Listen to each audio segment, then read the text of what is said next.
So I've been promising a couple of people to make a little bit of a walk around video of this truck for probably the last couple of years. Anyway, it's the cleanest it's been for a while, so now is a pretty good time. It's a 2000 Pathfinder. It's the last year that had the VG33 engine in it with factory 463 gearing, so it was kind of the combination that I wanted. It's an automatic, which normally isn't my thing, but I actually don't mind it off-roading, and it still shifts fine, so we'll leave it alone. But anyway, well, you have to never mind the rusty bits on it, but the bumpers, it's not a coastal off-road or any other store-bought that you can buy. It's actually from Flex-It Fab here in Chilliwack, who made it for me. He also built me a skid plate, but I actually have it off at the moment. I did a bunch of cleaning in there and some service work today, and I'm gonna repaint the skid plate. It's a Smittybilt winch that's in there. Wheels are Pro Comps with 265, 75, 16 Hankooks, which have been on it for about 5 years, and I've taken an awful lot of abuse and continue to just be trouble-free. I will probably buy Hankooks for this thing again. Interior, like I said, it's an automatic. It's a 2000. It's been upgraded. I'm a bit of a car audio guy, so it's got some Alpine stuff in it, of course, naturally. In the back, here's where all the sort of neat stuff happens. Slide that out of the way, and there's actually, where the back seats used to be, is a big storage cubby, which is kind of nice. Just a removable lid. Carry booster cables, axes, recovery gear, compressors, bug nets, random stuff that can kind of stay in the truck year round. And then the lid just pops back in, and I just sort of slide the rubber mat over it for to keep prying eyes away. I never have anybody else. I had no need for the back seats. You might, I don't. And then if we go to the back here,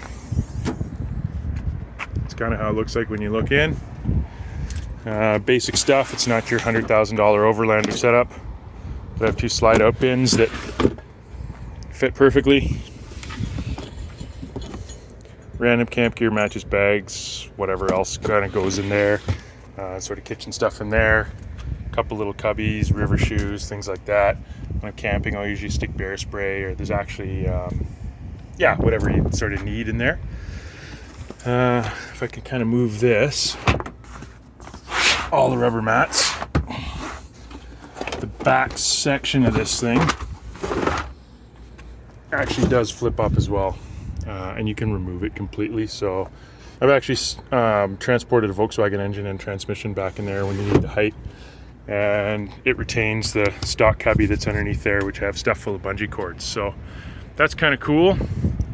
Yeah, we're not going to talk about that. That's got to be addressed sooner than later.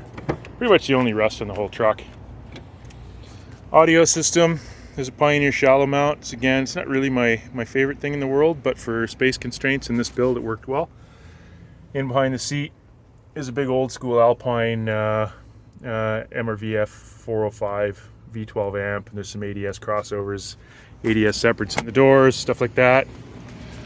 Again, Alpine 9815 head unit. What else we got in this thing? It's an SE model, so it's got a factory limited slip diff, which I've just kind of left alone. One day I'll rebuild it or put a locker in it. It's on, what are the rears? 4x4 parts, 2-inch lift springs with Bilstein 5100s, KYBs in the front with OME HD springs. Other than that, I mean, it's a pretty stock Pathfinder.